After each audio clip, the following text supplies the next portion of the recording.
two, my turn, Lisa. Okay. See? Mag-apply ng citizen para hindi ka nagagasto. Kung kami lang mag-decide mga kachika, mag-apply talaga kami. Hi.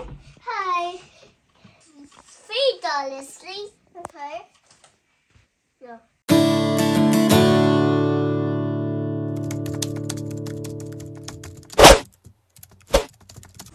Finish? Daddy said? Yeah. Ooh, it's hot. Okay, you put in the table. Okay, I'm watching. Magandang hapon mga... I'm watching. 1, 2, 3. Oh my goodness. Do you want to try that again? Okay, try again. 1, 2, 3. Oh my goodness. Careful. My color. Okay, your turn. My turn, Lisa. This is my turn. And what? My turn. Okay, and one more, please. 1, 2, 3. My turn, Lisa. Okay. See? Oh my goodness. Get good of that, Lina. My turn, Lisa. Last one. Okay. Careful behind you, Lisa. Don't push. Wow. Oh.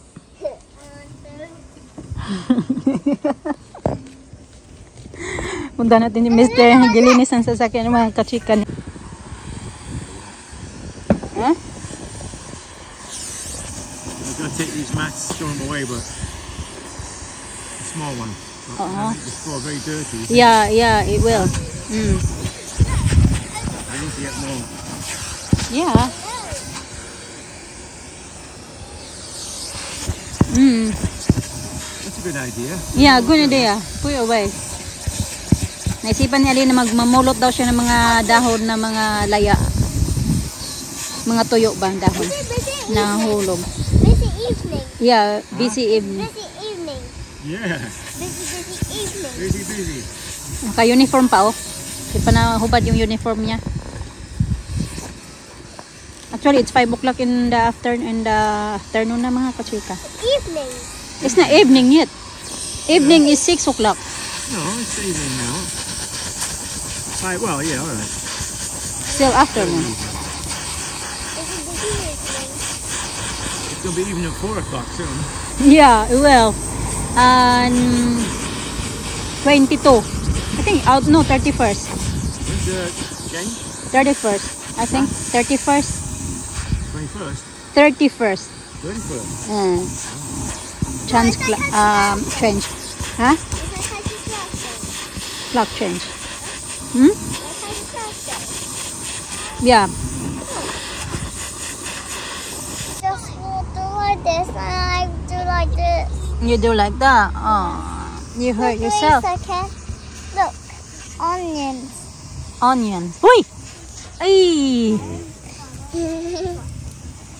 Kala ko, alis, ano mga kapsika, galing sa puno. Ano pala to? Mushroom pala to. Maliliit. Fungi. There's some more.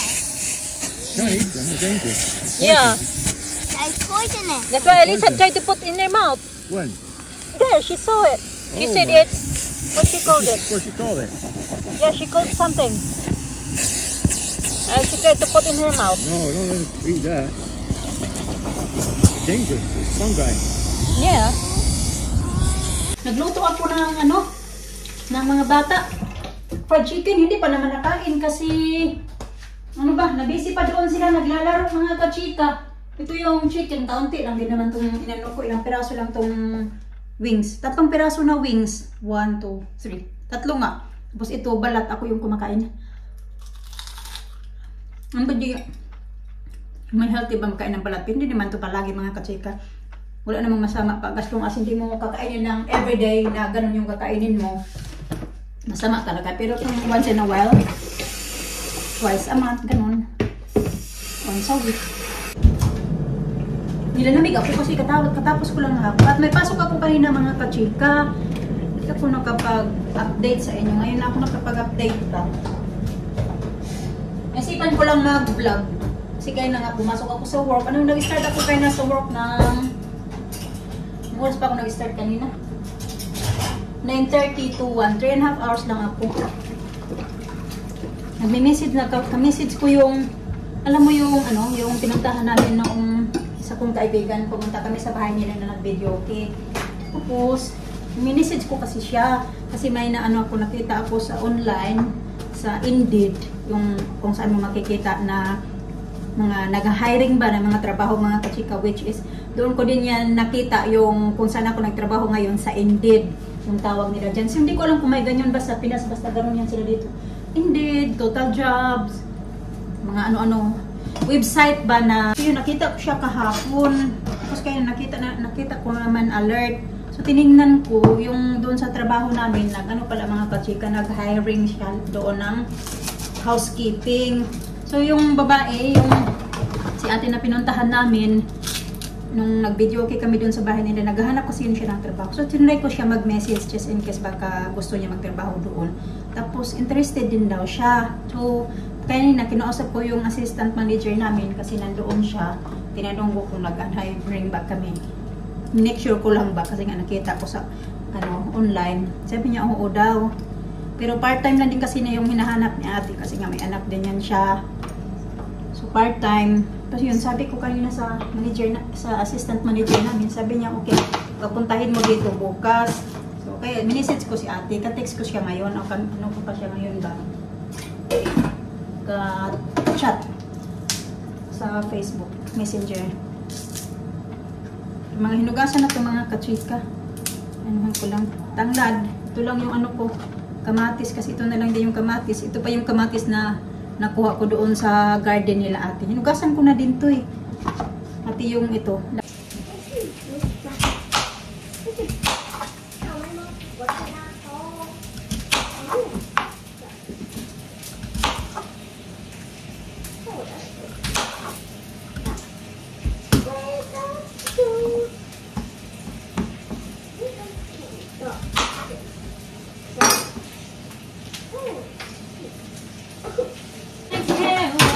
Anymore, this is my life.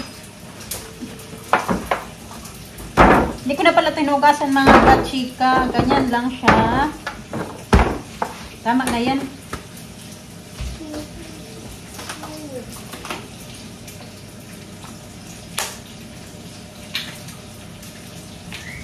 La la la la la la la la la.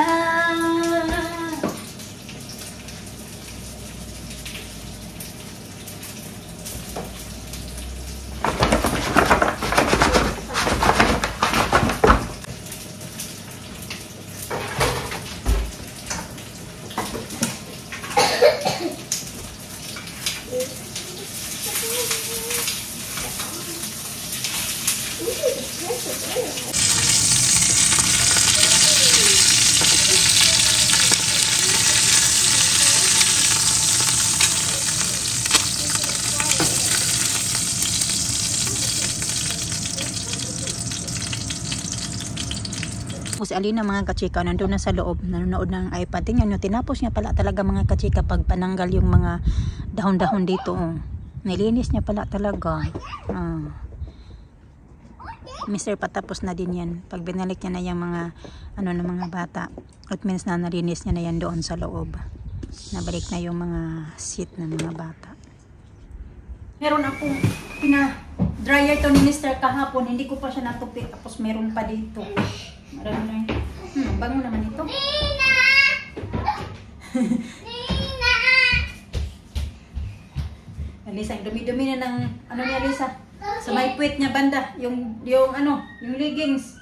Iba pa naman yung ano nila dito mga kachika, yung ano ba, yung putik ba? Pag once na maano sa damit mo, mahirap siya tanggalin kasi pula. Hindi agad na tatanggal kahit ilang beses mo nalabahan. Tanggal, kaya minsan pag yung mga bata may mga putik, makapal yung putik-putik sa mga lupa-lupa ba, makapal. Tapos malabahan ko na ng ilang beses, hindi pa din natatanggal, tinatapon ko na lang kasi madumi tingnan mga kachika ba. Kahit pa din naman pang araw-araw, pang ano ng mga bata ba, pero madumi, nadudumihan ako tingnan. Nadudumihan ako, kahit tinatapon ko na lang. Kung may vlog ako na approve na yung visa ko. Tapos yun, may nababasa ako doon mga comment na sabi na bakit daw hindi pa ako nag-settle dito sa UK. Paano na lang daw kung mawala si Mr. Lalo na siya yung parang, ano bang tawag doon? Nakalimutan ko. Yung siya ba yung parang backup ko ba mga kachika na sa pag-apply ko ng visa. Nakalimutan ko lang yung word. I-insert ko na lang yung word. Parang ganon. Sabi doon na paano na lang daw kung mawala na si Mr. Ano na mangyayari sa akin kasi nga hindi pa ako permanent dito sa UK, yung citizen ba. Ngayon ko lang dito sabihin pero hindi ko pa to na alam ko na nasagot ko na ito kung bakit hindi pa ako na citizen dito sa UK. Medyo matagal na ako. Pero hindi ko pa to na-share sa inyo kung ano talaga yung story ba, yung totoong istorya talaga ng aking pagpunta dito sa UK. So yung una-una talaga na pagpunta ko dito 2016 visit visa, tapos nasundan ulit 2018 kasama ko na noon si Alina kasi si Alina doon ko pinanganak sa Pinas. So yung 2019 naman wala talaga kaming plano noon na magpunta. Yung pagpunta lang talaga namin dito ay visit visa. Kaya nagpunta ko dito sa UK noong 2019 visit visa lang din yun mga kachika. Namin na pabalik-balik din kami noon dito kasi nga si Alina may record na siya dito na nakakuha na kami ng British passport niya, so may record na siya dito. Tapos may parang chine-check up na din yun siya dito mga kachika. Noong kauna-unahang pagpunta namin dito 2018, chine-check up na yun siya dito ng mga specialist, ganon. May nag-check up na yun sa kanya. Tapos bumalik kami noon ng Pinas kasi nga kailangan namin bumalik dahil visit visa lang ako. Si Alina okay lang sa kanya kasi meron naman siyang visa at meron na din siyang British passport. So, ayun na, yung yun na nga, yung 2019, yun na yung last na nag-apply ako ng visa papunta dito. So, visit visa, dapat, lang talaga kami dito noon, 6 months mag-stay. Wala talaga sa plano namin noon na dito kami mag-stay, dito magtatagal kami ng ganito katagal ngayon. Basta before yung flight namin papuwi ng Pinas, meron yun siya dapat appointment sa specialist. Tapos ni-schedule nila yung niya mga kachika, yung kanyang appointment, nilagay nila, binago nila ng January. So, hindi kami nakauwi noon na din ng Pinas, nung time na yun, kasi nga, inaantay namin yung appointment ni Alina. Pandemic na, yun na, pandemic na, hanggang nanganak na lang din ako kay Alisa, hanggang na-stuck na talaga. Kaya yun, na-approve din naman siya, pero hindi agad-agad nga na-approve, binabot muna ng 9 months bago na-aprobahan yung aking visa noong time na yun dahil nga pandemic pa yun. So walang yung mga mostly mga nagtatrabaho, mga work from home, yung nung time na yun yung mga trabaho na mga nasa mga office. Kaya natagalan yung aking visa pag-approve. Pero yun nga, approve nga kasi nga binigay din naman namin yung mga evidence na parang yung tawag dyan, parang patunay ba na ganun yung reason niya bakit ako nag-stay dito. So nung na-aprobahan naman siya yung visa ko, yung binigay nila sa akin 10 years. Kasi dito mga kachika, iba-iba din kasi yung hindi naman ibig sabihin na mag-renew ka na ng visa, magiging citizenship ka na. Hindi, iba-iba kasi yung case. Merong iba na 5 years, pag kukuha ka ng spouse visa, ibigay sa'yo ng 5 years.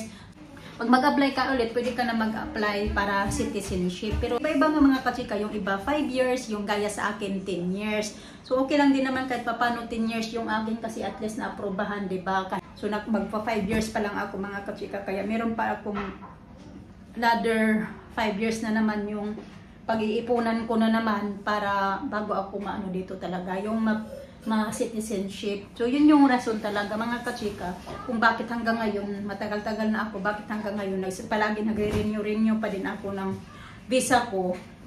Kasi hindi naman ganun kadali yung dito nga, yung mag-apply ka ng visa, hindi ibig sabihin na mag-renew ka ng visa nga pagka-approve citizenship ka na. Iba-iba nga yung case mga kachika. Meron namang iba na gaya niyan, sabihin nyo na paano si Mr. Paano na lang ako kung mawala si Mr. Maiba naman din yung case ko mga kachika kasi if ever na yun nga simba ko mawala na si Mr. So syempre hindi naman ibig sabihin na hindi na nila approve yung visa ko kasi wala na si Mr. na magka-cover sa akin, yung parang ganun, anong tawag mo? Nakalimutan ko man yung yung word na yun ba. Siyempre, magbago na yun mga kachika. So, sumalay nyo pag ano pala, pag ano man yung hindi pa ako maano dito, finish? Yes. Ma-citizenship, tapos simba ko mawala na semester. So malay nyo na mas hindi ko na kailangan mag-antay ng 10 taon para maano na ako dito pa. Yung hindi na ako na kailangan mag-renew pa. Nagtataka kayo, so bakit hindi ka na lang mag-apply ng citizenship? Hindi nga ganon, kasi kailangan ko pa nga matapos ng 10 taon na yun. So yung ina-approve sa akin ngayon, bali pang 5 years ko pa lang yan mga kachika, kasi meron pa akong another 5 years. Kailangan ko naman maggasto ng at least 600,000 yata pesos sa atin, or depende lang, basta mahal na naman yung gagastusin namin. Yan na naman yung pag-iupunan namin yung 5 taon na yan mga kachika. Kaya hindi talaga ganun kadali. Akala ko rin naman mga kachika na yung naano agad sila mga kachika. Halimbawa pag yung kayong parang victim ka ng mga abuso mga abuso ba, ganun, tapos tutulungan ka ng gobyerno, mapapadali din yung visa mo. Hindi mo kailangan magre-renew, tutulungan kanila. Pero depende nga din yan sa case mga kachika. So sa akin kasi naman, yung talaga, yung formal naman talaga yung namin, yung pag-apply ba. Kaya kailangan namin dumaan sa mga proseso, hindi ganun kadali. Wanag na sa inyo. Kasi ang dami kong nabasa, sabi niya, Mata nga bakit hindi ka na mag-apply ng citizen para hindi ka nagagasto. Kung kami lang mag-decide mga kachika, mag-apply talaga kami kung pwede lang na kaagad-agad makapag-apply. Pero hindi ganun eh. Kailangan talaga magdaan-daan muna sa ilang taon. Ganun. Maliban na lang kung may spouse visa yung ibigay sa'yo, yung applyan mo pag una. Yun, 5 years ka lang. After 5 years, pwede ka na magpa-citizenship. Pero pag gaya sa akin na 10 years, kailangan ko talaga tapusin yung 10 years mga kachika bago ako makapag-apply ng ganun. Kasi kung ganun lang kadali, naku, marami ng tao na pumunta dito. Kung ganun lang kadali, magpaano mga kachika, magpa-citizenship. Pero hindi eh. Maraming taon muna yung pagdadaanan namin. Kailangan pagtatrabuan para makaipon. Puti ba sa Alisa, walang problema. Renew.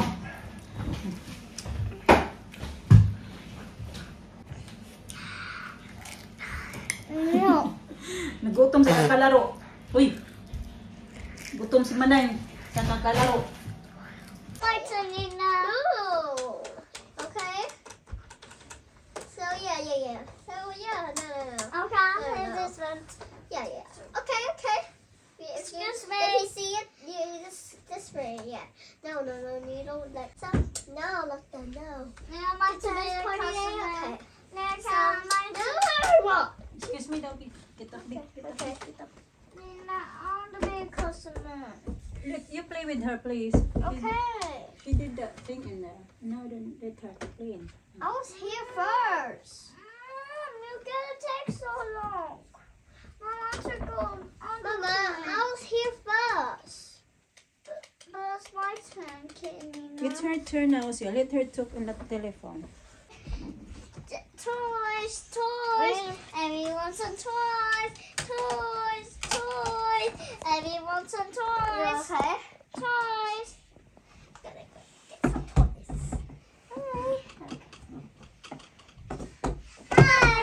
Hi. $3, please. Okay. No. Okay. Not ready. Okay. Oh yes, I'm so wait. Oh yes, I'm so sorry. Yeah. Wake up. Now you wake up. Wake up. 6 PM na mga kachika, wala pa si Mr. Kumakain ako nito. Nabili ko to. Nakasell na siya kasi expired na siya sa November 21. So nabili ko na lang siya ng 99p yata to. Pagkabili ko. Pero yung original price niya ay nasa £2.49. Miss ko kumain ito ba? Barbecue. Yung happy. Ika, ito na yung food natin. Sweet potato. Mr. Late na nakauwi. Alas 8 na. Napagasolina pa siya. Ano ba yan? Gin and tonic at Mr. Wine. This one is good. What? Watermelon. Sweet. Yeah. Nanya? Who's that? This one. Si Mama. Oh. Oh. Another good, huh?